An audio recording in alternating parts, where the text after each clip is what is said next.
What is going on, guys? Thanks for tuning in to another episode of the Red Gold Standard podcast. My name is Zach Hernandez, and as always, I'm joined by my co-host, Matt Llewellyn. Matt, how are you doing this Sunday evening?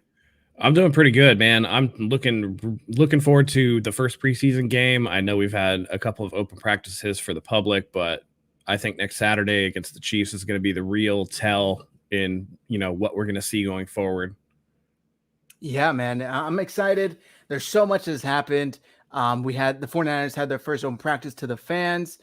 Before we get into everything, guys, we got a really good show for you planned this evening. Hit like and subscribe on YouTube. We're super close to reaching 2,000 subscribers. Help us get there so we can give away a 49ers jersey. If you're watching on Twitter, you could hit that follow button. Once we reach 10,000 followers on Twitter, we'll be also giving away another 49ers jersey. 2 chances to win a 49ers jersey. Subscribe on YouTube. Follow on Twitter. You know the deal.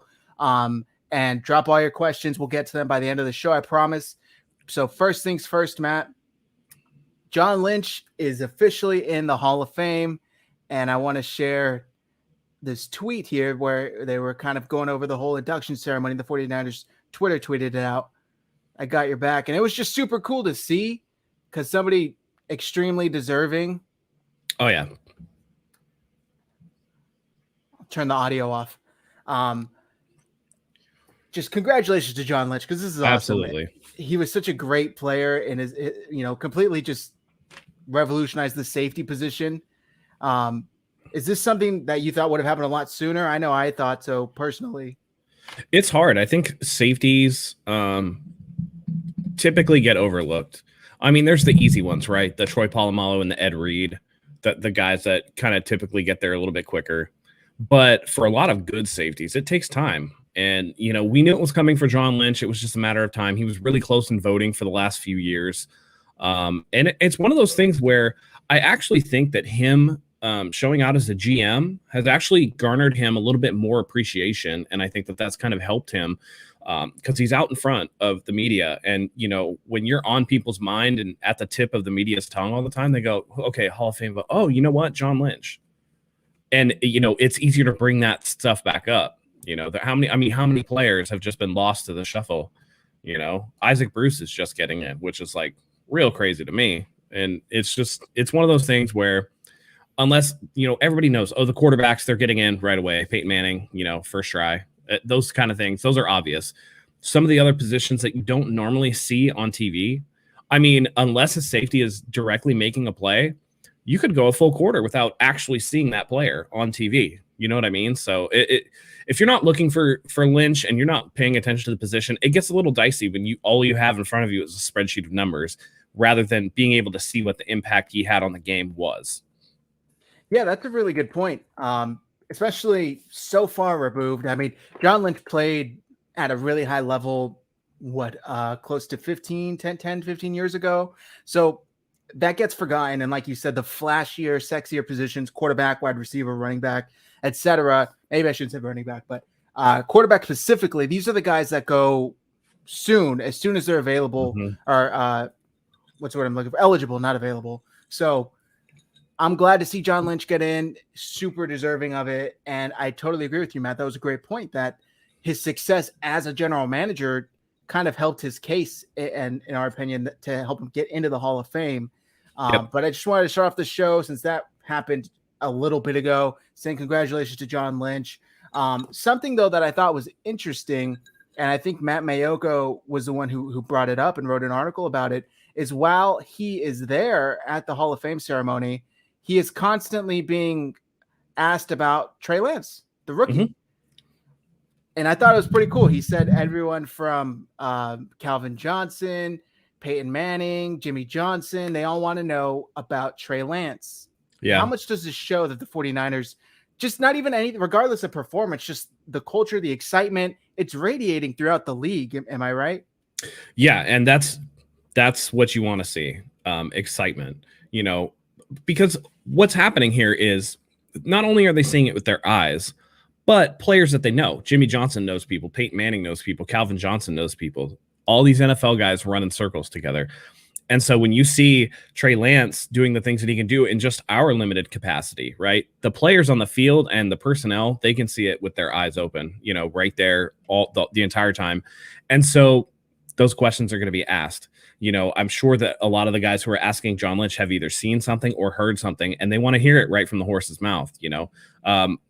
Why wouldn't you be excited about a guy you traded 3 first-round picks to go up and get? And I think the league is really itching to see what he can do. I know the fans, for the most part, are, and a lot of the guys around the league just, you take the physical gifts and you hear that he's just this bright young man who's just paying attention to everything that's being thrown at him, digesting it, able to work through it and perform on the field so far in OTAs and training camp. And you get excited for those things. So I think the excitement leaking around the league is a precursor for what the fans can expect going forward. Yeah, I totally agree. And Trey Lance, I mean, the clips that are going around Twitter, they're going viral. I mean, other accounts are tweeting them out, getting hundreds, if not thousands of retweets, stuff like that. The throws that he's making are extremely impressive. And by all reports, he's picking up, like you said, Matt, the offense really quickly and kind of surprising the coaching staff at how quickly he is picking it up.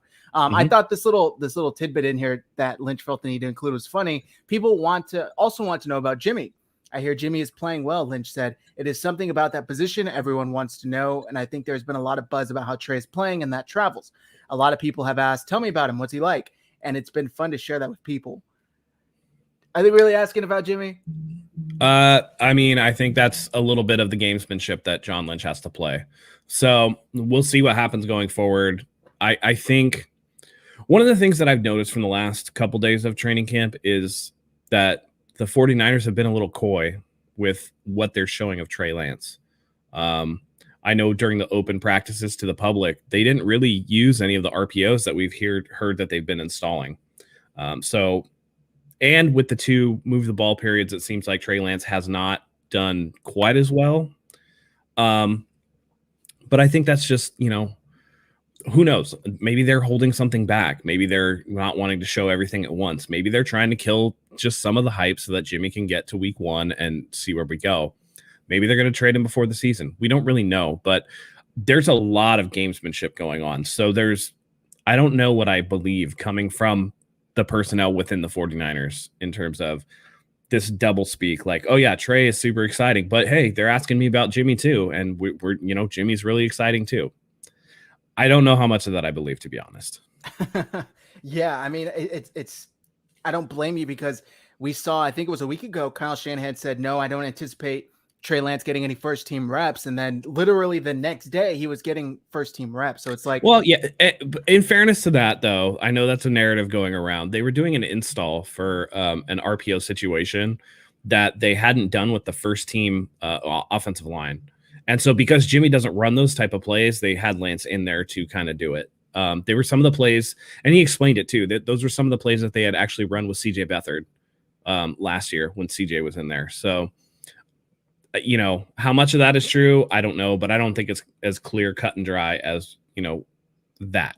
What is clear and cut and dry is when Kyle comes out and says, absolutely, Trey Lance is going to have some packages and he will play this year.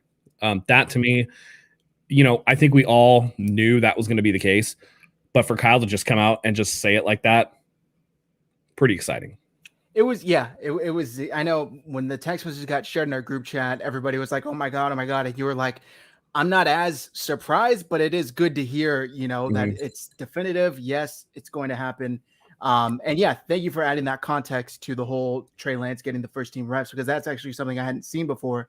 So I appreciate that. There are a couple questions in here though. Sure. That we usually don't go to the end, but Kali says, Matt, better safety, John Lynch or Brian Dawkins? Both really good safeties, different types of safeties. I think Dawkins was more of a ball hawk. I think John Lynch was more of a in-the-box run stuffer, but they both did a great job at what they were asked to do, and both, in my opinion, are Hall of Famers. Okay, sweet. Spydick Danger, based on the early results from camp, do you think the 49ers made the right choice trading up for Lance? I do.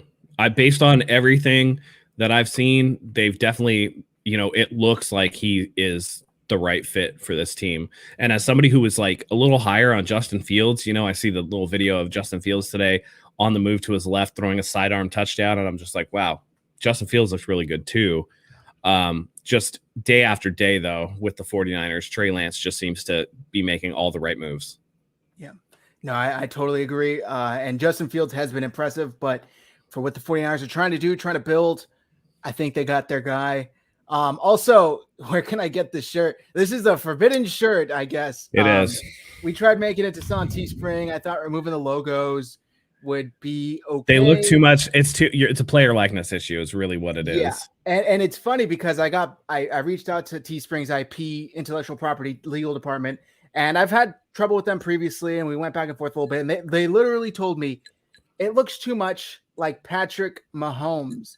And I was just, I almost spit my drink out. I'm just like, okay, you clearly don't know much. Maybe that was what the AI recognized. Hey, wait a second. Are you the one telling Ben Albright that he looks like Patrick Mahomes 2.0? Maybe I passed along the email. Breaking news, Zach is Ben Albright's source. Just one of them. Also, let's see. There was a comment here, I think from Melissa, talking about Silverado Kev. Shout out to Silverado Kev. Arden Key and Mo Hurst have both been discussing how happy they are with the 49ers. And specifically, I think it was Arden Key who said he wasn't a fit with the Raiders, but he is really happy to get to San Francisco with the Niners. Do you expect either or both to have a solid contribution to the team this season? I think they're going to be rotational players. There's a lot of depth on that defensive line. And from some of the reports that I see, we might need it. I'm a little concerned about Javon Kinlaw's knee and how he's progressing. I'd like to see a little bit more progress out of him. And if he's not going to be that guy, then at least we do have Arden Key and, Mo Hurst behind him. I have every confidence in Kinlaw's ability to become the beast that we all think that he can be. But I don't think there's any such thing as too much depth. And to have guys like this, it's pretty cool. Yeah, so here's the quote. Shout out to Jake Hutchinson. I wanted to get out of there. Wish it happened a little bit sooner. Bad system wasn't the right fit for me. I think I don't know. It's tough to not try and trash your former employer while at the same time being grateful that you're not there anymore. It's hard. It is hard for sure. I understand that. But I'm just going to say this. It's not looking good for Mike Mayock. And I don't know that a lot of that is Mike Mayock. I still think that John Gruden has way too much hands-on. Because when Mike Mayock was doing all of his analysis for NFL Network, he never missed this badly. I mean, every draft prognosticator has their guys that they like that don't turn out. But, this is just – the Raiders, since Mayock has gotten there, have not really done a good job picking at all. All of their picks look, especially their first-rounders look really bad.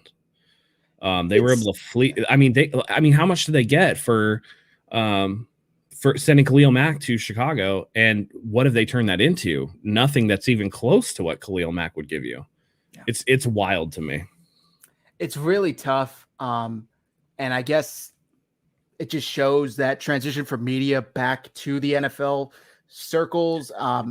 It's not as easy and seamless as some make it seem to be. And one of the things that I really think, though, is that Mayock has suggestions, and it's John Gruden that's being like, no, I really like this guy. And I think Mayock is really handcuffed by what he could do because of how strong a personality John Gruden is. When Mayock got that job, I think everybody was like, well, he's not really calling the shots. I'm sure he's doing the best that he can. But it definitely, if there's going to be a scapegoat this year for the Raiders, I would guess that it's going to be Mike Mayock. Okay, yeah. I could see it. Gruden's the bigger name. They're probably looking to keep him happy. And I don't know, man. I just think his era might have passed. Gruden's, that is, not Mayock's. Yeah.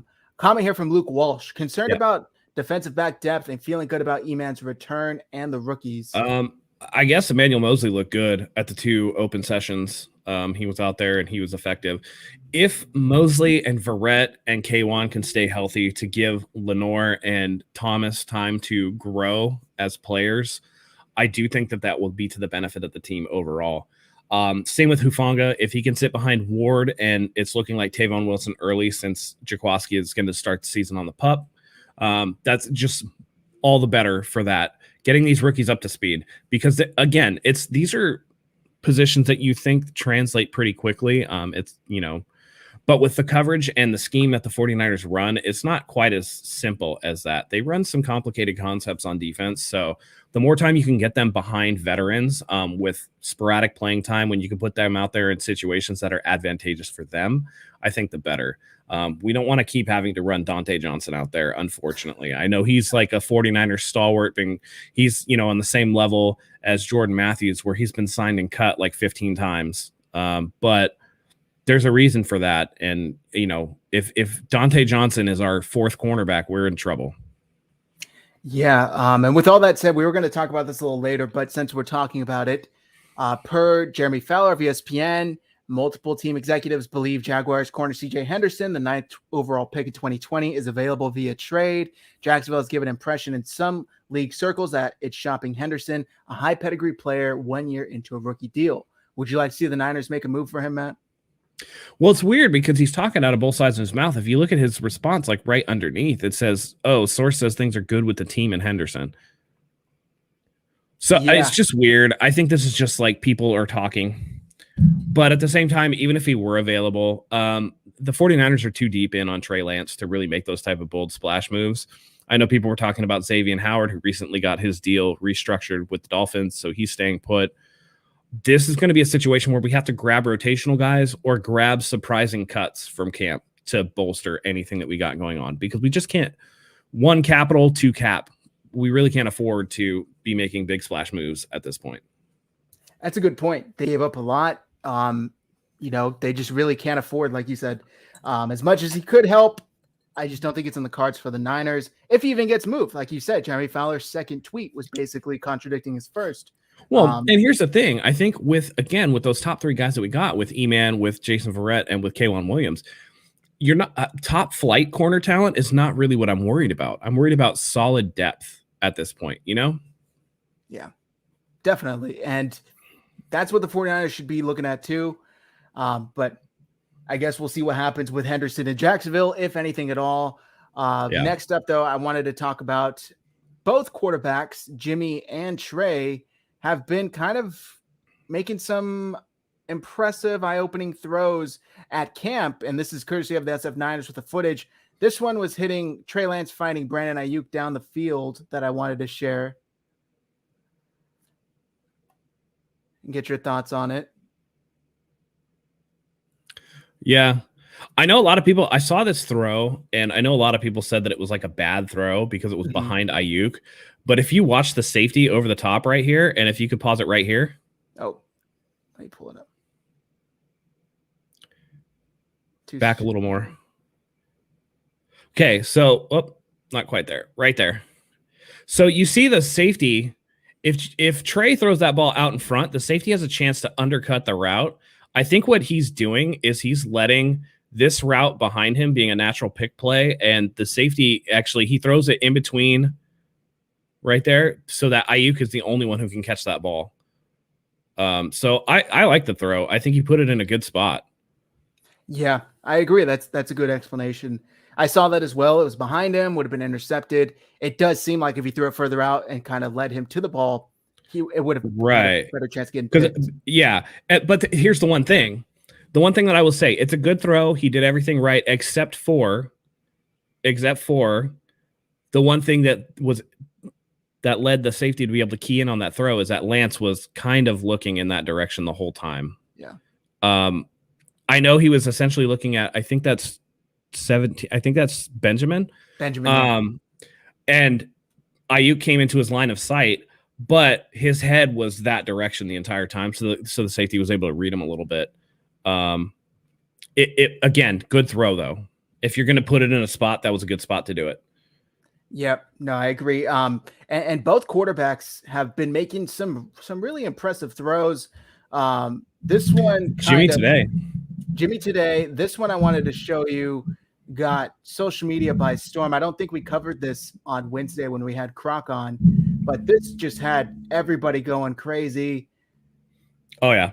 Myself included. That's in a bucket. That's just a beautiful throw. Yeah, you can't ask for a better thrown ball deep along the sidelines. This is something I've been craving for so long for 49ers quarterback to do. Yeah. Because knowing Jimmy, the thing I thought was most impressive, Ayuk doesn't slow down a bit. No, Not one bit. that's a perfectly thrown pass. So, I mean, it's they're doing it in pads and practice. I know it's a whole nother thing to do it in game speed, but it's nice to see them build that progress on top of each other day after day. Oh, yeah. And knowing that he is, a little bit more refined as a thrower than people thought is good. Yeah. Going through some Luke, are the squirrels Javon Kinlaw eats organic, cage-free, and dolphins safe from Whole Foods, or one of those bad for you fast food gas station squirrels? I think it came from Wawa, to be honest. Yeah, that man's a beast. Yeah, the chat's not a fan of John Gruden. Let's just put it like that. John Gruden and Al Davis. We all know Mack is just a front man. Exactly. Yep. Okay. So John Gruden on TV, cool hype man. I get it. Mm-hmm. But John Gruden as a coach, I think the game has passed him by. I don't like the way that he coaches the team.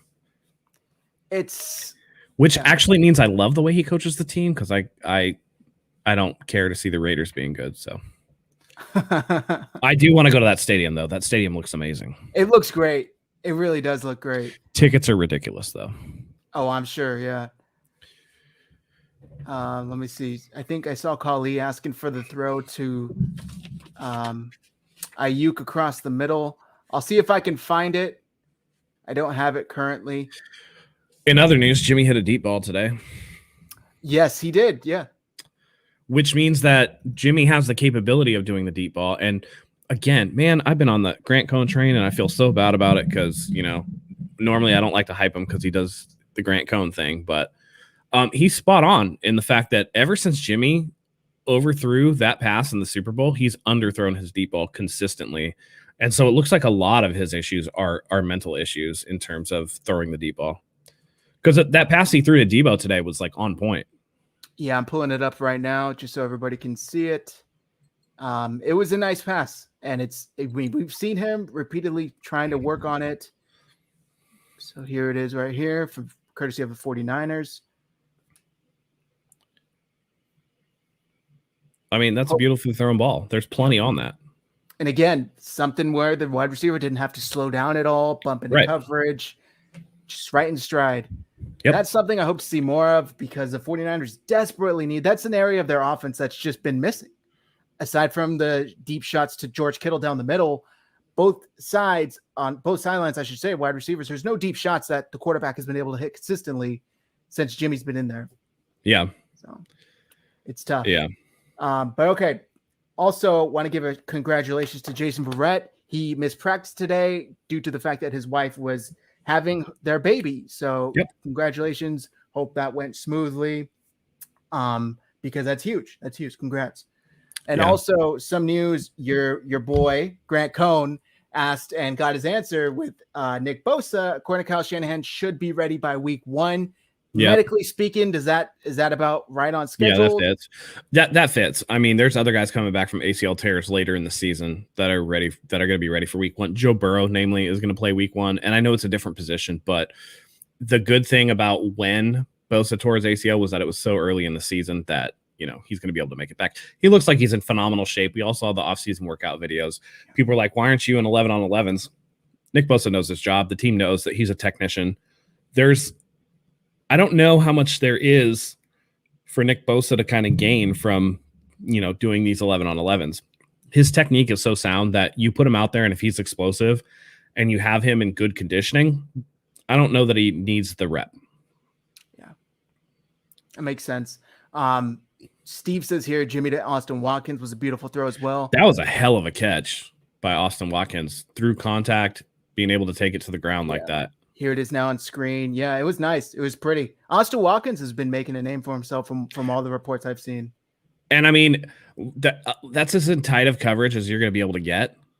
I mean, that coverage was really good. I see, even in this though, Jimmy pets that ball too much. It makes me wonder if he would have had a step had he thrown it a little bit earlier. Yeah. Hey, we have a super chat, by the way, that we never got to. Oh, did I miss it? From Tommy Huxley. Oh, I see it. Tommy, thank you. We did miss you. We always miss you. Yep. Sorry that we didn't get to that earlier. We're so excited about all these 49er football subjects. That's right. Been And fantastic. we're live 1 to 2 times a week, at least once a week. We try to go live once on the weekend, once again during the week. During now that football season is starting up, we will be also bringing you guys Niners news Monday through Friday, in addition to the live shows on the weekend. So make sure you guys are subscribed on YouTube. If not, you're going to miss out on a lot of 49ers content. But thanks for tuning in tonight.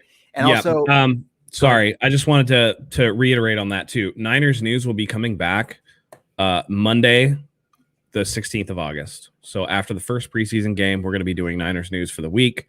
You guys will have it there. We'll be going live on Sunday to recap the first preseason game. So we're going to have a lot of content for you guys coming up. Yeah.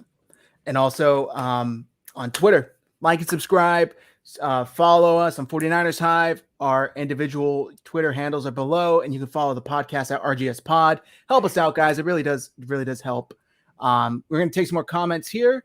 Luke Walsh, Aaron Banks reported struggles, normal for a rookie in training camp, or is this something to be concerned about? Normal. I'm sure it's a change in scheme, and he's got to catch up. His physical gifts are obvious. So yeah, I'm not too worried about it, to be honest. And again, there's a difference between being at Notre Dame and being in the NFL. So it's trial by fire for a lot of these guys. And I think a lot of rookie offensive linemen, unless you're Quentin Nelson, who was just an absolute freak. Right. Remember, Banks is a second round pick. It's not like he's a top 10 guy who, there's room for him to grow. And as long as he keeps moving in the right direction, I think that's all you can hope for out of him. Yeah. I mean, I agree. And I think that the 49ers, they're going to give him a little more room just because, this year he's a rookie. I think he can get it together. And I think I saw Splash Cousin on Twitter, who was at practice today, saying that he looked notably better today than he has previously. Hopefully that trend can continue because the 49ers desperately need some young blood in their offensive line. Yeah. Also, we were going to talk about this later, but since we're talking about the offensive line, we might as well talk about it now. You talked about Alex Mack being one of the most important additions to the 49ers this year, which I agree with. However, his own worst enemy could possibly be his own sweaty ass. And this comment here from Kyle Shanahan made me crack up. Honestly, it happens with almost all centers, maybe Mack a little worse than others. Matt Ryan used to make him change his pants like every period. It doesn't stay dry for too long. It's part of football. Maybe he needs some like talcum powder down there or whatever. You know what I mean? Like, yeah, I don't know, but yeah. If your ass is sweaty, and that's not good for the quarterback's hand. No. So pay attention to see if either quarterback smells the back of their hand at any point in the huddle. I saw this. I thought it was a joke, but apparently, it's a thing, man. Some dudes are sweaters for sure. Yep. I notice it, and here's my weekly baseball reference. But sometimes when relief pitchers come in the game, sometimes they're fine, and other times they are just glistening with sweat. I mean, they're just dripping sweat. At one point, I saw a guy whose the entire back of his jersey was wet before he even got in the game. So yeah, some guys are just real big sweaters. I'm not, but yeah. All right. Cully pulled up the tweet. Thanks for sharing it. He wanted me to pull it up with you guys. This is the throw to Ayuk across the middle. Pulling it up right now. And this is courtesy of Brad at the SF Niners. It'll replay right now. Get your thoughts on this one, Matt. So this is Trey Lance. Nice. That one's a little high. I know he's trying to clear the linebacker, but I think that was just a little bit too high. Yeah. And it's a little bit, and that one's actually a little bit behind. Because I think actually, here's the other thing too. If he just like leads him just a little bit forward, right here. So the linebacker had been closing. There's a gap between the two linebackers. You can fit it in between those two. And I think that's going to be something that, again, with his limited experience, that he's just going to have to kind of figure out, hey, these are the holes that these are the threads that you can throw the ball through. And you need to throw people open rather than just throwing to an open person. There was a gap there that he could have squeezed that through, I think, especially with his arm strength. Yeah, that's a good point. You don't want to leave Ayuk high and dry like that too much. No, not at all.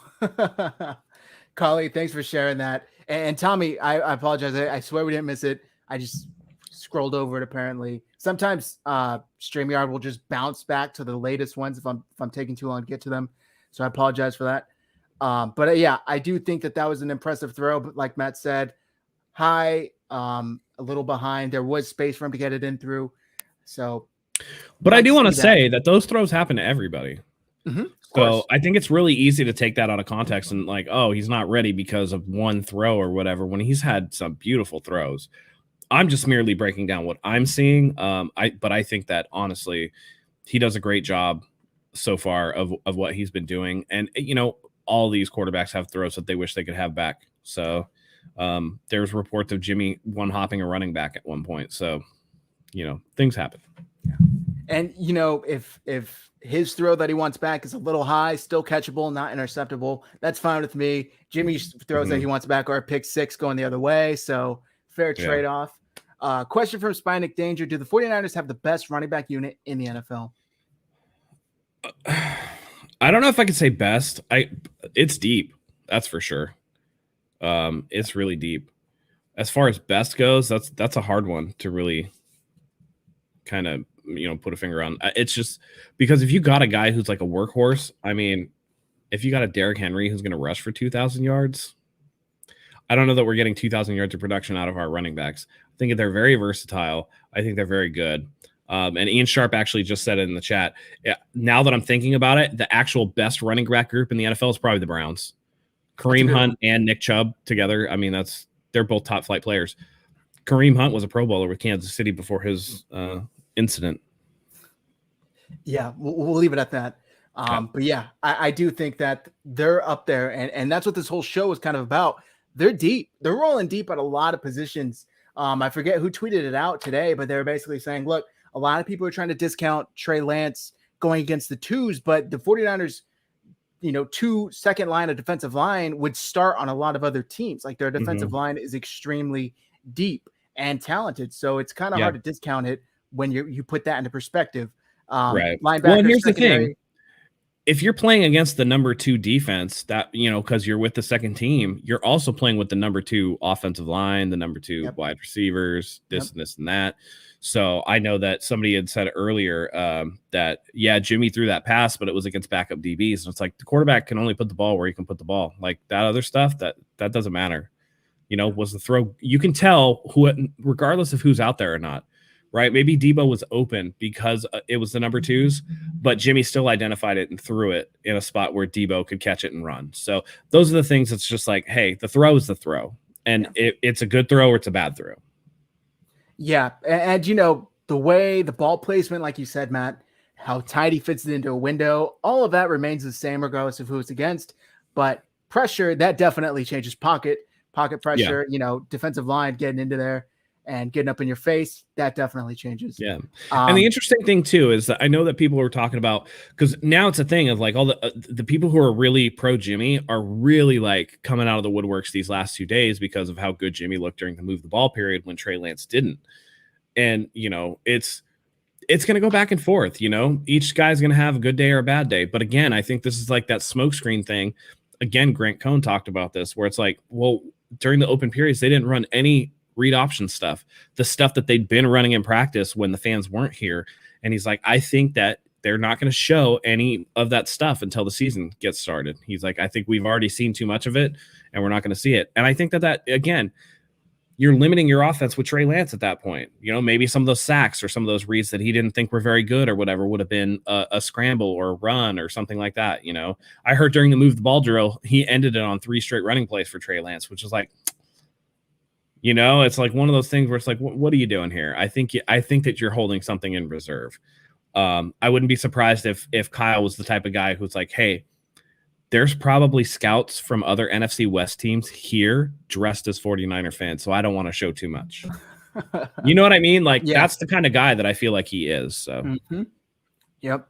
There was a comment here. I just clicked off of it. I think it was from Ace Daddy. You think the 49ers keep 7 wideouts since one is a special teams ace? No, I think actually Sherfield is the guy that actually kills Richie James' 49er career. Okay. Juwan James also, I've seen his name in a lot of tweets, a lot of reports. he's making some noise for himself, which is good because Yeah, I was hoping for. Didn't he cook somebody in practice? He did. Didn't he cook Jimmy Ward? Actually, it might have been. I think he cooked Jimmy Ward. Let me see if I could find it. But in the meantime, who do you think, aside from Richie James, who you brought up, any other notable names that you think might not, wide receivers, that is? Ryan Johnson just posted in the chat who he thinks they're keeping, and I agree with his assessment. It's going to be Ayuk, Debo, Sherfield, Sanu, Hurd, and Jennings. Okay. I like it. The only outside chance that I can see is if Hurd isn't ready to go, that they could potentially keep Austin Watkins, because I think they're impressed by him too. If Austin Watkins, if they decide to cut him, I think they're going to be like crossing their fingers big time that he can make it through to the practice squad. Yep. And by the way, if they think that he can't, don't be surprised if they swap Jennings with Watkins, because I do think Jennings could get through. Okay. I like it. Here. Okay. So I have it. This is from yesterday. Again, Brad. Shout out to Brad. This guy's been just working hard, putting in the grinding, getting all these clips out for us to break down. This is Juwan Jennings against Jimmy Ward. I thought it was pretty impressive. I mean, yeah, he kind of cooked him right there. Against his starting level, top DB in the NFL. Yeah. Juwan Jennings hasn't really had much. So if this is something we could see from him consistently, I'm feeling really good about the Niners wide receivers. And I mean, that looked a little bit more fleet of foot than I initially saw him when he came out of college. I thought he was just dead feet. But this actually shows a little bit of wiggle, a little bit of movement on those routes. I think he was a little bit too busy at the top of the route when he already had Ward beat. But yeah, I mean, it looks really good. I mean, he had Ward beat on the inside. There was no reason to take that route back outside. If you're going to take it back in, you already had the step, just keep going inside. But yeah, definitely. And it's, we've seen Juwan Jennings. I believe he lost some weight, getting a little thinner, a little lighter on his feet. So that's good to see, because the 49ers, I know I had faith in him. The 15 jersey hasn't really been successful, the number, outside of a couple of years from Crabtree. 18 hasn't it either, but Sanu's wearing that one this year. That's true. I'll give you that one. And speaking of losing weight, I don't know if you saw Elijah Mitchell was talking about how he lost some weight. He dropped from around 215, 220, all the way down to 200. And he was able to drop his 40 time down from 4.5 to 4.3. And he's looked a lot more explosive in camp, reportedly. Is he somebody you think has a solid chance of making the roster? Oh, I think so. I think he might actually push Wayne Gallman out. I've heard more about Elijah Mitchell from people who are reporting than I've heard about Wayne Gallman. Wow. Yeah, it looks like, I mean, you have to think about it this way. I mean, they can carry Gallman at the beginning of the season, but there's going to be an odd man out when it comes to when Jeff Wilson Jr. comes back. So to me, from everything that I'm hearing from people, Elijah Mitchell looks really good. Okay. I love it. Cheaper, obviously, than Wayne Gallman, but yeah, and he brings and as Kali's saying in the chat, he brings a special teams aspect to it too. They can use him as a gunner. Yep, that's true. And Last Second Sports says hasty cut. He could be. He very well could be. But Elijah Mitchell, Wayne Gallman, Trey Sermon, these guys are going to be, who to watch in terms of preseason game 1, because all three of those guys are going to get playing time. I don't expect Mostert to really do anything. I think those three guys are really going to carry the show. Yep, I agree. Adi sent me the tweet. Thank you. That was the Juwan Jennings rep I couldn't find. Appreciate it. Yeah, I'm excited for Elijah Mitchell. I think he could definitely shine. That's going to be interesting to see him compete with Wayne Gallman. He's a guy, Gallman, that I've consistently forgotten, and not by, I don't think I've forgotten he's on the roster. It's so stacked, especially the running back position, and there's so many names. Trey Sermon's obviously the hot, flashy young rookie. They're talking about it in the chat right now. My boy, my crush from last year, Jermichael Hasty, he's not going to make this team. Yep. He's 100% not making this team. Yep. Melissa brought up Josh. I haven't actually heard his last name pronounced. I think it's Hockett. For 2 years, but under the radar. Have any of you guys under the radar? Have any of you had an underrated guy? He's flashed. I know Juice was out. I think it was today in practice, and Hockett was all over the reports. I just think they're limited on how many of these guys they can keep. Yeah, especially at the fullback position. Where on the room? Yeah, where on the room is there room for a second fullback? Where on the roster? I just don't think that, which is unfortunate, but I think that he's the guy that gets cut and ultimately gets picked up by somebody else and makes a difference for them. But yeah, it's unfortunate. It is, but again, this goes back to the whole theme of the show. This team is deep, and I think they've learned from their mistakes. One or two guys go down at the top of the food chain, and they're crapped out for 5-6 weeks till they get better. And I fully expect a lot of you guys to come in here, and we'll have it too, live stream when they finally do the cuts, week 4 of the preseason, where a lot of us are going to be unhappy about who's gone, and we're going to have like a really good show, I'm sure, talking about all that. But because this team is so deep, there's going to be fan favorites that just aren't on this team. Yep. So Last Second Sports says Hurd isn't making this team at this point sad. Agree or disagree, Matt? I disagree. If he's healthy, he's making the team. He has third round draft capital behind him, and he's had 2 unfortunate injuries. They haven't seen him on the field yet. If he stays healthy, which again, according to all reports, he's still healthy. They're just working him in slowly. Same thing they're doing with Nick Bosa. Then there's no reason why. I think he will. I think he will as well. And I think just because the potential, they're finally starting to see it materialize into something good, something positive. I don't think they'd cut yet. I think they would have by now if they were ready. Not yet. If he doesn't do anything this year, I think he's cut for sure. Or if he has like a season-ending injury, they might just waive him outright. That's fair. I agree with that.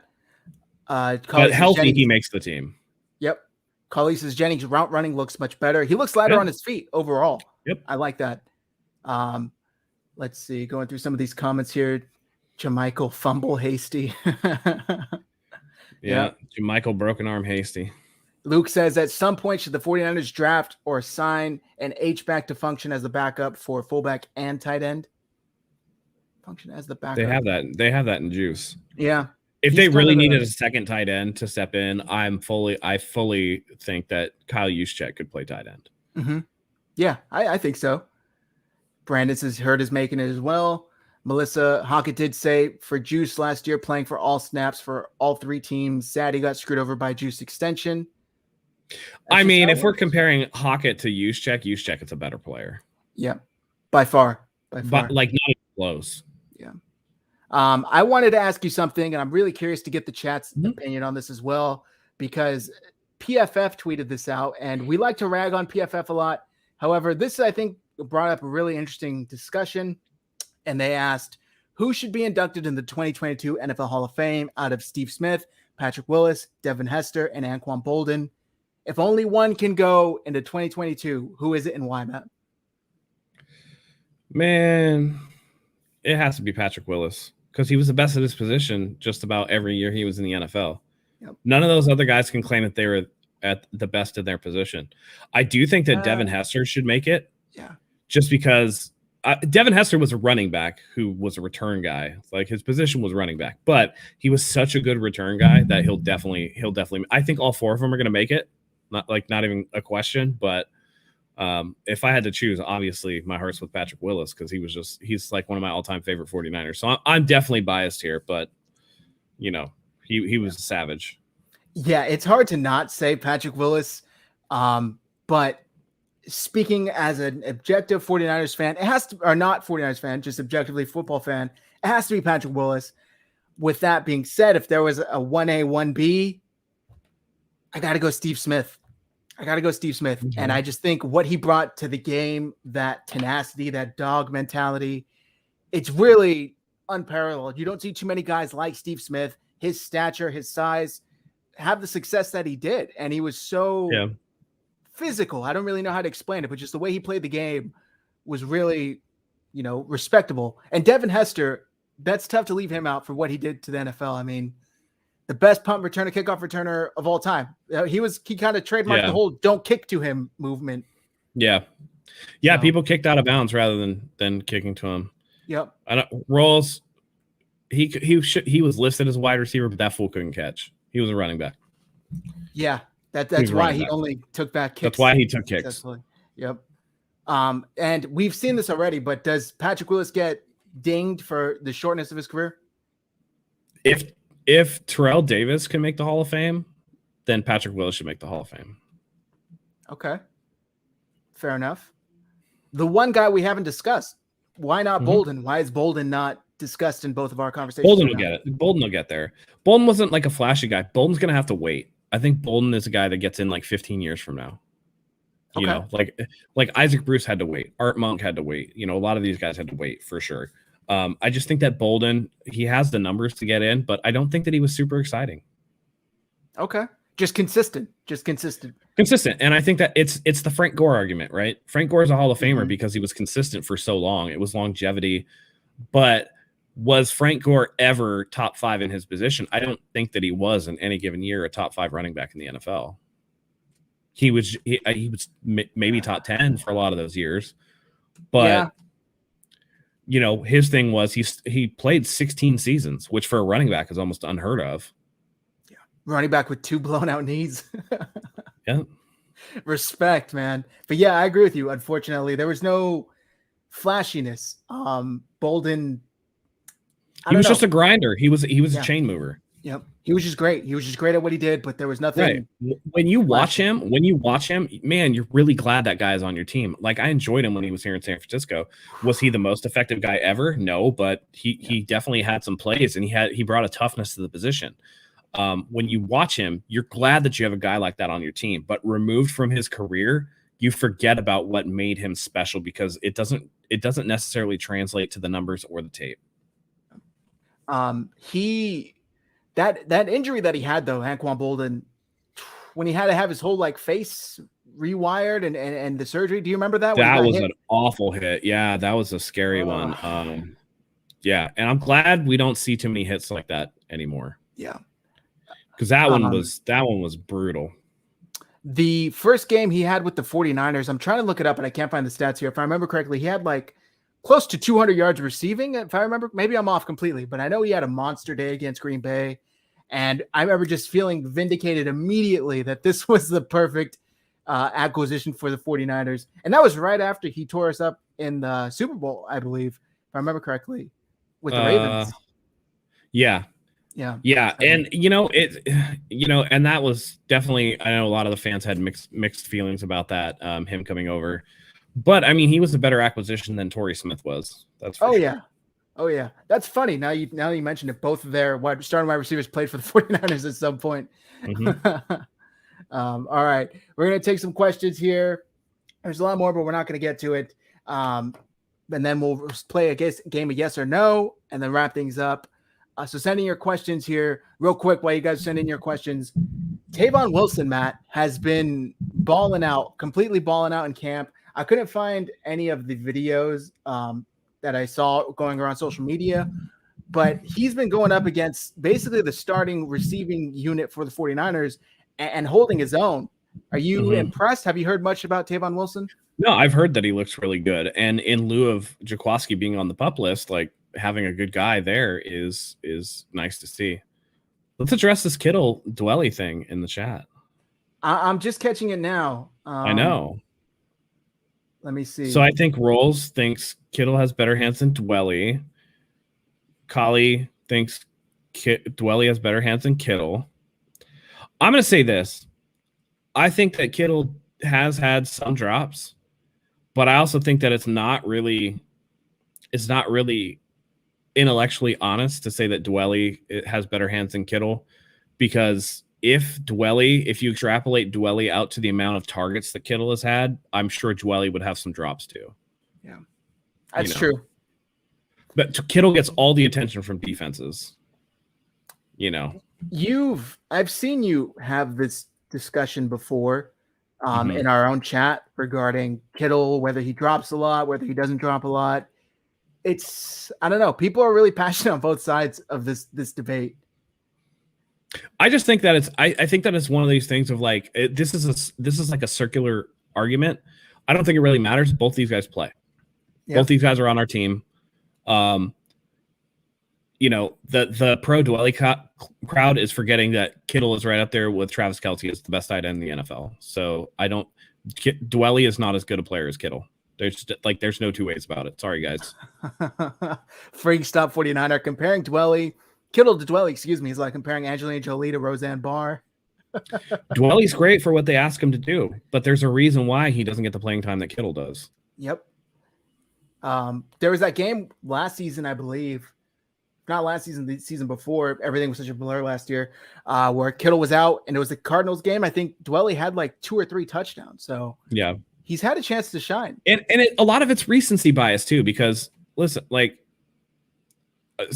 Colley's making the fantasy football argument, he led the team in drops and only played 8 games. That's a fantasy football argument. Because in 2019, when he was dragging 4 Saints down the field with one grabbing on his face, everybody was super happy with him. Everybody was like, dude, turn 4th and 2 into a field goal opportunity. When he was setting records with CJ Beathard as his quarterback, nobody was saying anything. This is recency bias. And yeah, it's unfortunate that, he got hurt. But at the same time, you can't deny the talent that he has. And yeah, he's had some drops, but that's any player. Unless you're DeAndre Hopkins, who never seems to drop anything. Yeah, that man sold his soul or something. Yeah. Last Second Sports says hands versus player are different. Dwelly may have the best hands on the team. Kittle is clearly the better player. Owens didn't have the best hands. All-time great receiver, though. Good point. Yep, that's true. Also, let's see. Last Second Sports said, how are you guys not at 2K criminal sub? Thank you. And I know. We've been asking. Yes, go sub to Last Second Sports as well. They got great content over there. But, guys, once we reach 2,000 subscribers, we'll be giving away another 49ers jersey. All you got to do is click the button. Tell your friend to click a button. Also, hit that thumbs up button as well. Listen to Steve. Appreciate all of the support. Yep. Thank you, Ashok, for the super chat. If you have a question, please send it with it. We'll read it with that right now. But before we wrap things up here, I wanted to talk about, we touched briefly on Tavon Wilson, but Talanoa Hufanga as well is somebody who has been shining. And Matt Barrows tweeted out earlier today, since Jimmy Ward had the rest day, he actually worked with the first team group alongside Tavon Wilson. So these are 2 names, 2 younger guys that could possibly work their way up with the future starting position with the 49ers. Obviously, I'm being a little more optimistic than probably I have reason to be, but I think it's promising. I'm looking forward to seeing some of these secondary guys in preseason. Hufanga is a guy that I immediately identified as somebody who I thought would be really cool. Mm-hmm. So, especially special teams, just the dedication to his craft and wanting to be great. I mean, he came out immediately and said, I want to be a special teams Pro Bowler. Samoans are just built differently, dude. That's right. They're just built differently. That's right. Rolls says, is Jefferson playing yet? If you're asking about Tony Jefferson, yeah. Yeah, he is playing. I don't think that he's doing that great. I think injuries have really sapped a lot of what he had. Okay. He might need to get the Jason Verrett treatment where they place him on IR for a year to let him really build up his conditioning injury free and then see what they maybe have next year. Interesting. We'll definitely keep an eye out for that. I know I was excited when they signed him, so let's see how that plays out. Me too. Still a pretty solid defensive Wilson back. Looks like the better signing though, day one. He does, yeah, as of now. And it's funny how that works out, but hey, that's what works. Yep. That's what happens when you sign guys and bet on them. Sometimes they pan out. All right, let's get to some yes or no. Cool. You want to go first? You want me to go first? I can go first. Go ahead. Nick Bosa will start week 1. Oh, 3, 2, 1. Easy. I know a lot of people have questions, but come on, man. It's pretty obvious that Bosa's ready to go. They're having the kid gloves with him. They don't need to rush him out there. Yeah, I agree. And they're just taking it easy. Why not? Yep. Why rush things, make him more injured or have a setback that's going to cause him not to be ready by week 1? Doesn't make any sense. Who wins in that scenario? Right. The fans, they get to see him a little more. Come on. Melissa asked if we have any special guests coming up. Not as of yet. We're working to get some. I know I asked Coach Timo if he wanted to come on. He found me on Twitter. I didn't even know he had a Twitter, so that's what's up. Shout out to Coach Timo. We'll get you sorted out. Okay. My question for you, Matt, is by the end of preseason, Jimmy will have separated himself from Trey Lance as the clear-cut quarterback one for the 49ers. 3, 2, 1. Both say no. No. We know what Jimmy is. He's not going to make significant improvement as a player. And if Trey Lance is close, which it already seems like he kind of is, there's going to be no separation. There's only going to be a contraction in terms of Lance is just going to keep getting closer and closer to Jimmy. Jimmy's not going to be able to keep Lance off forever. And it's not like Jimmy's going to be so much better that he can widen the gap even from where it's at right now. Yeah. I mean, I've seen a few people that were at practice talk about how Jimmy, I think today, reportedly, Jimmy had his best practice and looked like the best quarterback on the team. However, that hasn't been the narrative this whole time. The whole time has been they're either neck and neck. Trey's been wowing a little more. And John said it here, not the clear-cut starter, but he will be the starter. I think that's correct. Yes, I do too. I think Jimmy plays against the Lions. He starts against the Lions. Trey gets some packages in. And the minute that Jimmy falters, you'll start seeing those packages grow for Trey Lance. Yeah, I agree. But it's going to be something to keep an eye on, guys, because I myself, you can call me a flip-flopper. I've been going back and forth whether or not Trey Lance is just going to win the job outright. Maybe yeah, not. me too. Me too. It's tough. It's hard to say. It is. All right, your turn, Matt. All right. Let's see. This is a tough one, but Trey Sermon will have the most rushing yards for the 49ers in the preseason. Okay, 3, 2, 1. Oh, okay. So I say no. You said yes. Yes. Why? So yes? I do think that at the end of the day, I know a lot of the shine's been going to Elijah Mitchell, but I do think that Trey Sermon is just like a different type of dude. And I think that he's going to lead the 49ers in rushing during the preseason. And really, I think he's going to solidify that number 2 spot right behind Raheem Mostert. It just makes sense that he's a little bit of a change of pace from Raheem Mostert. So I know, Freak Stomp 49ers saying it too, Elijah Mitchell. I know that's the popular pick right now because that's like the buzz. But I just think that Trey Sermon's a grinder and that he's gonna do it. Okay. Here's why I say no. I say no because I think Kyle Shanahan recognizes everything you just said, and he doesn't want to risk him getting injured or whatever. I think just by sheer number of snaps he's going to get, he might not be, now that there's only 3 games, maybe he'll get some, but I think they'll go with kind of the lesser guys who he's more comfortable. I don't want to say comfortable. I think he's starting. I think he's starting each week. Just because Raheem Mostert really probably isn't going to – Raheem Mostert's going to play like 2 series during the 3rd game. And that's going to be it. And you think Trey Sermon will stay in for the majority of it? I think that Trey Sermon's going to play at least a quarter next Saturday. I think that he'll probably play a quarter and a half to the half in the 2nd game. And then he'll play, a quarter in the 3rd game. And that's going to be a lot of time for him. Okay, well, we'll see. I could see it, but I don't know. I just feel like they're going to be cautious with him and not want to overuse him. The comment here, we missed it earlier from Nike 9 or 10. Are we going to be going live for the preseason games? Right. I believe so, right? Live shows for any of the preseason games. I know we're going to go live. I'm not sure what the context for this. We're going to go live on Sunday, the day after the game. Okay. Because the preseason game, I think it starts at like 7 Pacific. So it's going to be really late. Saturday, 5:30. That's 5:30. It's going to be pretty late after the game. I'd rather let it settle and so that way, because I know we have a lot of listeners on the East Coast too. I mean, that's going to be close to midnight on the East Coast on Saturday. We're going to go on our normal time on Sunday for that.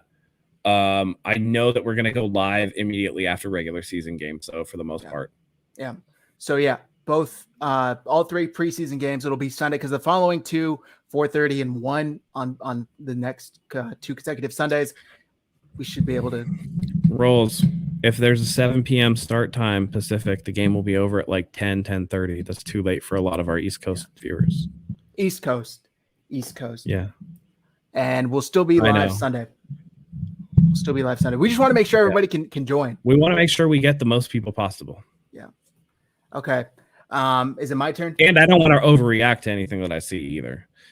We'll save that for the regular season. Yeah. Yeah. Okay.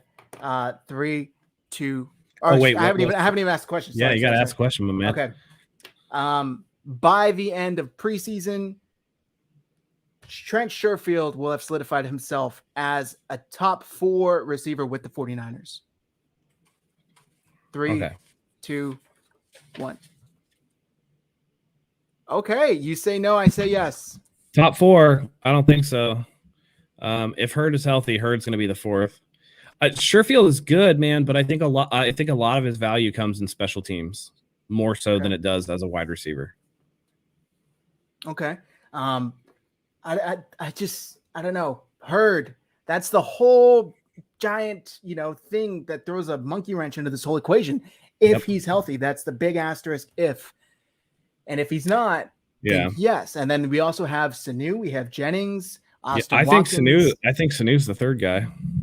Really? Okay. Yeah. I like it.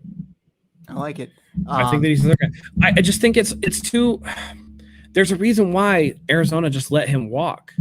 You know what I mean? Like, I try not to overreact to stuff that I hear in the preseason because it's really easy for guys to show out in preseason, and then once everything gets going, it doesn't work out the same way. Yeah. So I think he has more value on special teams than he does as a wide receiver. Roll says he's a 5th wide receiver. You and him agreeing, it's a miracle. It's a miracle. All right, your turn. All right. Let's see. But these are hard too. Do you have another one? Because I need to. Yeah, I can go for another one. Okay. All right. D'Amico Ryans within a year or 2 will be on the next hot list for next head coaching availability. Like Robert Saleh was basically on the whole time he was with the 49ers as the DC. I'll reword it for clarity. D'Amico Ryans will be thought of as a good contender for a next head coaching gig. 3, 2, 1. I expect D'Amico Ryans to really make an impact on this team. I think that it might not be this year, but I think that as the team gets going, that's really gonna pick up for him. Just he has different energy, but he still has energy like Saleh did. And if this defense can really make an impact this year, it's going to really help him out. Yeah, I agree. I think that the team and himself have put himself in a position to have success. It's a solid defense, extremely deep on the defensive line where the trenches where everything is built. I think he will be. And just knowing Saleh came from this, he's of the Saleh coaching tree, I guess you could say. I think that's going to carry some weight. So I'm going to say yes within the next year or 2. I mean, and people forget, man, like he played in the NFL in 2015. Yep. He's still a young guy. He's younger than me. So, I mean, he's got time to make an impact for sure. And he was a hell of a linebacker. Yeah. Hell of a linebacker. Melissa says I'm missing the Zach suits, but his T game is fire. Yeah. Sunday evening, I didn't want to get the suit out, and I had to show the shirt since we got banned from selling them. Shirt. Yep. Yeah, for sure. Do you have a question? You want me to go? Yes, I do. Okay. Let's go. One of the 2 of John Lynch or Kyle Shanahan will get fired if the 49ers do not make the playoffs this year. 3, 2, 1. Yeah. They just got extensions last year. Kyle for sure definitely isn't going anywhere. That I think they just came off the hook for Jim Tomsula's contract. They don't want to be on the hook for Chip Kelly and Kyle Shanahan at the same time. So I think that there's an outside possibility that Lynch would be the one to get the axe, but because we all know that Kyle's running the show anyway, it would just be kind of like a sacrificial lamb sort of move. The only reason why I say John Lynch is because then they could promote Adam Peters to GM, and then they would have another guy there waiting in the wings. but I could see them if they don't make the playoffs, maybe Lynch goes. But again, Lynch just got a 6-year extension too, and they're gonna have to pay that no matter what. So I just don't see it. I don't see them missing the playoffs, to be honest. I don't either, but I say no because, and we've talked about this before, Matt.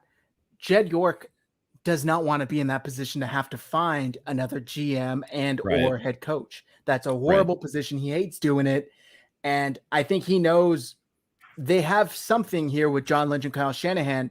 If it's one more year of not making the playoffs, let's try and see what we can do to fix it. Is it another draft pick, whatever it is? I mean, the only reason why they wouldn't is because they got injured again. Yep. But again, the big issue with the injuries was the quarterback position because they were just so bereft of talent behind Jimmy Garoppolo that they couldn't make that up.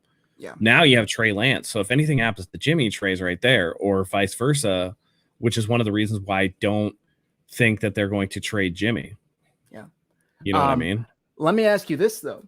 Yeah. If everybody stays healthy, there's no injury excuse to fall back on, and they still don't make the playoffs.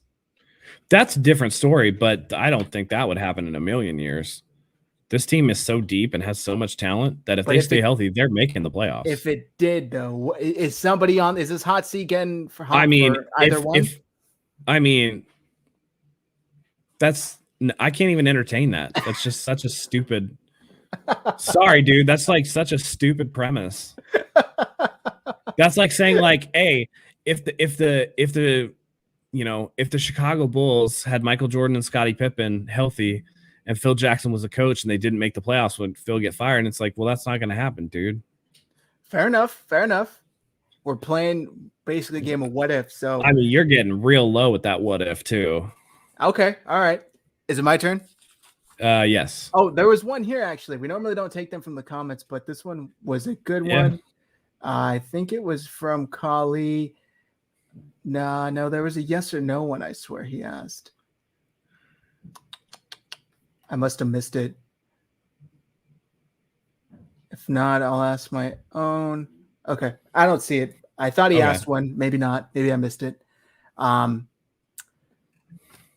Emmanuel Mosley will lead the 49ers in interceptions in 2021, 2022.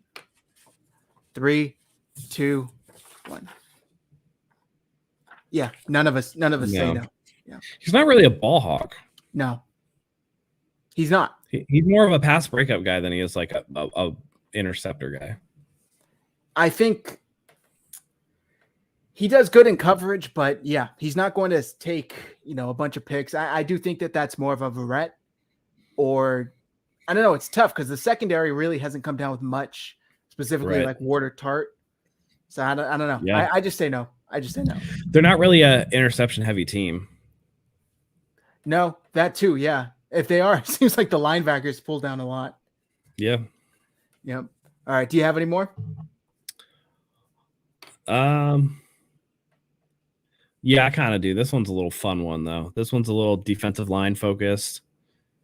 Nick Bosa will have more sacks this season than the team has forced fumbles.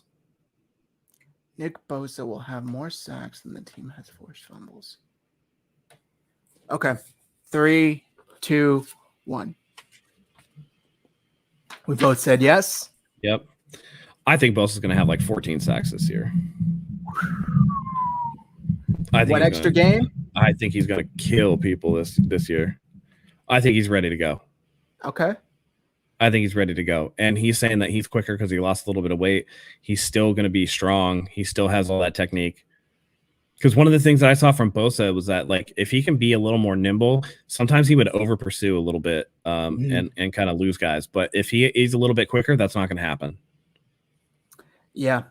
I think yes. I just think forced fumbles is like such a specific thing. Mm-hmm. And Bosa with sacks, that's his bread and butter. That's his bread and butter. Exactly. But that's why I gave to the team too. Yeah. Okay. Okay. How about this one for yes or no? Nick Bosa will be the comeback player of the year this year. 3. Wait. Yeah, I know. I'm trying to think who else he's competing with.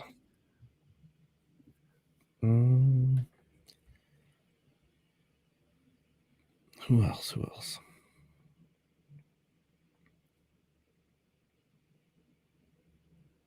Okay. Ready? Yeah. All right. 3, 2, 1. Yes, you say no. Why not? Who No. will? Dak Prescott. Freak stomp It's 49er had it here. it's quarterback centric league. I thought about going with Joe Burrow, but I don't think Joe Burrow's going to put up the stats that Dak Prescott does. Dak Prescott's got a pretty good team around him. He's got some good wide receivers. He's going to put up a bunch of numbers, and traditionally it goes to quarterbacks. Okay. I say yes. I just think Nick Bosa is going to have a hell of a year. He's going to come back with a vengeance. Oh, for sure. And I think he'll overshadow whatever impressive performance Dak Prescott puts out this season. But that's me being biased. That's me my 49ers hat on, obviously. But either way, it's going to be impressive. Okay. We'll take a couple questions, guys. Then we'll welcome to the chat. Yeah, thank you. Guy. Thanks for tuning in, Seahawks Kingdom. Yep. Best of luck to you. It's always nice to know that we live rent-free in other people's heads because I never watch Seattle Seahawks streams.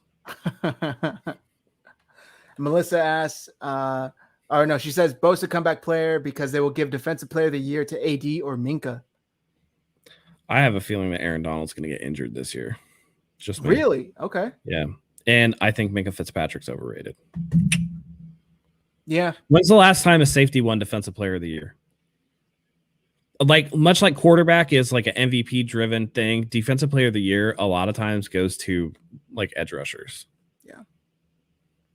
Yeah, I agree. Oh, This is a good one from Rolls. Oh, this is a yes or no. Let's do this one. Yeah. Is this Raheem's last year in red and gold? 3, 2, 1. Matt's emphatically saying yes. Yeah. We all know how I feel about him holding up the team for money. And the fact is they got 2 young guys that could replace him. Yeah. I just think they made it very clear what their intentions were with this year's draft. Drafting 2 running backs. Yeah. And then signing other guys. They've been trying to find his replacement, I think. And here's the thing. It's not like Raheem Mostert is 24 years old. No. Raheem Mostert's getting up there. So especially running back years. Yeah. I agree. And with all due respect to Raheem Mostert, his team just, money-wise, financially, and just age-wise, they might be looking to get younger. I'm going to address Melissa because I want to make – I know Stephen Gilmore got a defensive player of the year, but there's a far cry from a lockdown corner and a safety. Far cry. I think Gilmore had like 10 interceptions that year too. It was something ridiculous. Hell, Xavier Howard had 10 interceptions last year, and he didn't win it, right? I think who won Defensive Player of the Year? It was TJ Watt, right? I think so. Yeah. Fernando says Matt thought it wasn't okay to give Mostert a pay raise. I don't think that's a fair way to classify it. No, I don't think that him asking for a pay raise the year after signing a contract during training camp was the right way to go about it. Yeah. Holding out after you in the first year of a 3-year deal that you signed because you had a good playoff run. Yeah. That's the problem. And then immediately going out and getting hurt, probably because you didn't do the right things to get ready for the season. Yeah, I agree. Just the way it transpired, that was just unfortunate to see. As a fan of the team, yeah, it wasn't. Roll says, "Awesome, Raheem can help Jimmy G pack, and they can leave together." Well, I'm sure Kittle's going to pack Jimmy's bags and drive his ass to the airport himself. Yep.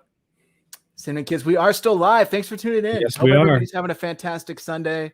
We'll take some questions and then we'll move on. We'll wrap up here, Guy. Before we get to our questions, send them in. We're going to take a minute to say thank you to our sponsors. And our first one is our merch. And I will show you our latest merch, aside from this one, because this one got canned by Teespring. And that is our Warner Bread line. This is available in men's, women's, small through 5X for men. Get that Warner Bread merch to celebrate the contract extension of Fred Warner.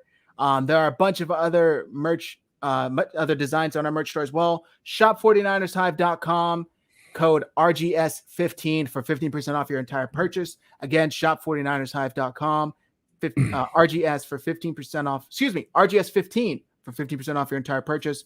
And also shout out to 81 Vino, which is the wine started by former 49ers wide receiver Terrell Owens. You can go to 81vino.com, enter code Hive, get 10% off there. Lastly, thank you to Acre Gold. Acre Gold, you can click the link in the description and start your gold subscription for as little as $50 a month. As soon as you reach the market price of 2.5 grams, Acre Gold will send you a gold bar. I have one here for you to see. Matt clowns me because it is small. However, So it is small. It's 2.5 grams. Okay. So click the link in the description. You're supporting the channel. And if you guys want to do the least amount to support us, hit that subscribe button, hit that follow button on Twitter. It really does help. Like the video, drop a comment. It helps in the algorithm more than you guys think. Thank you, everybody, for tuning in. Absolutely. All right. Let's get to some comments here. Let's see. Question comments. I hope Mostert stays healthy, balls out, finishes top 10, stays healthy. He is our best back right now by far. I will agree until the point where you said by far. Yeah. He's our best back right now, but I don't think for very long. I think it's telling you had to say stay healthy twice. Yes. Fernando, I'm betting Sanu makes the third wide receiver spot. Yeah. I could see that. Kittle drying his tears too. I think this is in reference to Jimmy. Yeah. Steve wants predictions on who will be a surprise cut. Gallman, Jefferson, Richie James. Okay. Yeah, we talked about them a little earlier. Oof, surprise cut. I don't want to say Jalen Hurd. I don't even want to put that energy into the universe, but yeah, don't do it. No, I'm not going to do it. More sacks this year than INTs. Oh. Yeah, I agree. Easily. Yes. Easily. I don't think there's ever been an NFL season. I don't want to say that. It's very rare when a team has more interceptions than sacks. More sacks than interceptions is much more common. Yeah. Shout out to Steve. Steve helped with the Warner Bread design, so appreciate you there. Yeah. Collie says, name me the last safety that won defensive player of the year. I can't. Yeah. Polamalu, maybe, or Ed Reed. Roll says, my hot take is Tart doesn't make the team. You know what? I wouldn't be surprised if Tart setbacks put him on IR. And he's on the last year of a deal. Yeah, foot injuries are no joke, man. That's unfortunate. Melissa, will this finally be the end of Tom Compton with so much depth on the offensive line? I think so. I think he's gone. Thank God. John's Golden Gate defensive line. Tart toe. Yep. Keep everyone out. Forfeit every preseason game, in my opinion. I mean, you want to see some of the young guys get some work, but I understand the sentiment. We're all worried about health. Yep. Fernando says Tart is done, in my opinion. He's gone next season. It's unfortunate, but I think I agree. Yeah. Because I like Tart. Yeah. Hit or smash that like button. If you're more into flag football, merely click or press the like button. Listen to Luke. That's correct. Yep. Smash that like button, guys. Come on. Smash it. Ian says, who will be returning kicks? Sherfield. Yeah. Sherfield or Mitchell. Will Jeff Wilson be cut with injury settlement for healthy running backs? I don't think so. I think they'll bring him back. I think he's too valuable. I mean, I think they're going to bring it. I mean, actually, I don't know. It's hard to say because he's not even supposed to be due back until November. They might just put him on IR again. Like, again, there's just you don't have to cut him. You just put him on IR and they don't count. Mm-hmm. Cinnamon kisses. Richie James, as far as who's returning kicks, I hope not. With all due respect, for the love of God, I hope not. He's the worst returner I've ever seen. Yeah, dude, he averaged like 5 yards a punt return last year. Yeah, I don't doubt it. Awful. Roll says I got 7 wide receivers making this roster. Yeah. There's an outside chance they keep Watkins. There's an outside chance. You go, Steve, for design. Yep. Shout out, Steve. Rob Schmidt, 1980 Nolan Crowell Rams safety defensive player of the year. 1980. Oh, Cinnamon was saying surprise cut is Richie James. I agree with that. Okay. Yeah, that's a good one. Yeah, Matt was saying that as well. You guys agree on that one? So 41 years ago, to answer your question, Matt. But now he's saying Merton Hanks was defensive player of the year in 1995. Okay. Still before half of y'all were born. I was 1 year old. Fernando wants our thoughts on the offensive line. Still a work in progress, but I think it's better than it has been. I think that Alex Mack makes a huge difference for that line. Mm-hmm. No matter how sweaty his ass is. Yeah, and I think not so slim Mike is going to help a lot in the run game. Yep, I agree. I agree. I'm excited to see it. I think it's coming into its own. I forget which one of the defensive line players, or I think it was maybe Warner himself, was saying you could tell the size difference. They're beefed up, a lot bigger than last year. So Yep. I think it's huge. And it's another reason why I think that Shanahan might be playing coy. Yeah. Because you got this big offensive line to sit there and block for read option plays. I don't know. It's just me. Yeah. Sub and spread the word for the channel. Yes, please, guys. Come on. Get us to 2K. We'll bring you content multiple days out of the week, especially now the season's starting. Hit that subscribe button. Tell a friend. Steve says Ayuk should be returning punts. This is a debate I've seen online for a few weeks. Do you think we talked about this previously? I know. Has your stance on it changed at all that he shouldn't be returning punts? Yeah, no, it hasn't. I just don't think that punt returns are crucial enough to stick your number one wide receiver back there when you're battling wide receiver depth problems. Because the fall off from Brandon Ayuk and Deebo Samuel to the rest of the wide receivers is pretty precipitous. Yep, that's a good point. It's not worth it. This is a good question. If you could pick one person, who would you wish to have an injury-free season? Nick Bosa. Nick Bosa, okay. Nick Bosa. Yep. Why not Jimmy G? Because Trey Lance is there. Okay, fair enough. Nick Bosa, if he stays healthy, is going to mangle people. I would say also Fred Warner, 1A, 1B. But yeah, Fred Warner, of course. But Fred, knock on wood, but Fred Warner has been injury-free his career. True. That's a good point. Let's see. Pull up some more comments here. Why is Aaron Banks struggling? I was hoping he's a rookie. He's a rookie. Not much. Yeah, he's a rookie. He needs to get used to the protections. Collie says I was 15 in 1995. I was one. I was 13 in 95. Luke, fact checking us in real time, says Gore is ranked 5th ranked running back 2011 and 2015. 5th in yards is not 5th best running back. Fair. Didn't Trent become a story last year because he smelt good for an offensive line guy? SMH just happy Mack is doing well.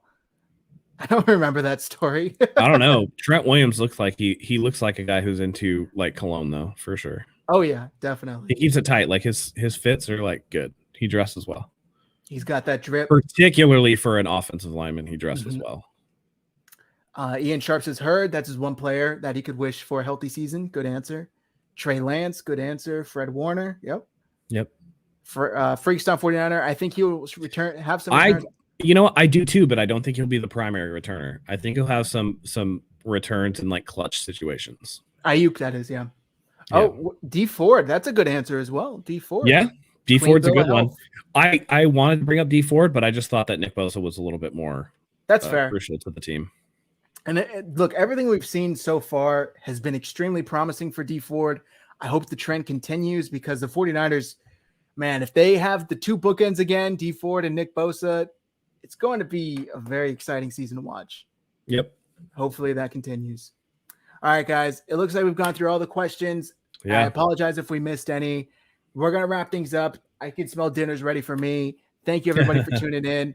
Click the links in our description. So shop Acre Gold, shop 49ershive.com, shop 81 Vino. Thank you to our sponsors. We appreciate all of you guys. Hit that subscribe button, hit that like button as well. Yeah, we're going to be joining you next week. Preseason's coming up. Again, we're trying to get to 2,000 subscribers here to give away a jersey, 10,000 on Twitter to give away a jersey. Come and get those jerseys, guys.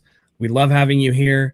We can't wait for this to get started. Football season is finally here. We're less than 7 days away from a game day. So with that being said, we hope you enjoy the first preseason game. We hope that it goes well. And of course, as always, go Niners.